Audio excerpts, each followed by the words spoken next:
সূরা বাকারার 157 নম্বর আয়াতে কেবল চায় না আমাদের তসবিহ রেখে কোরআন রাজি বলবে না, মানব সেবা পুঁজি ছাড়া সর্বদা করবে না।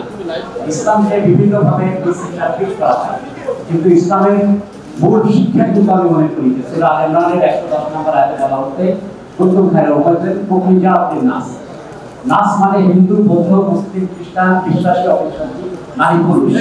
এবং এইটা আমরা জানি না, ইসলামের অনেক কিছু জানি। সেটা কি?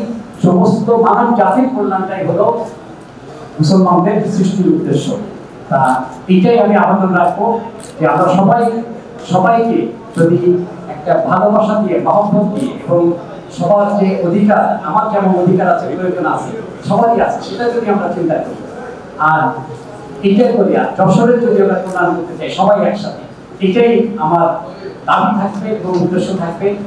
এই একরকম যেরকম বলছেন ওনার যোগ্যতা আছে বলে আল্লাহ এখানে আসছে, আমাদের সবারই যোগ্যতা আছে। আল্লাহ কোনো মানুষ দেন নাই যার কিছু না কিছু যোগ্যতা নেই, কারণ কোনো দিকে আছে। সবাই যেন আমরা সেইটাকে মানুষের কল্যাণে এবং আমাদের এলাকার কল্যাণে যদি ব্যবহার করতে পারি, ভেদাভেদ ভুলে যে, তাহলে কিন্তু আমাদের দেশটা সুন্দর দেশ হয়ে যাবে। এটাই আমার কামনা এবং দোয়া।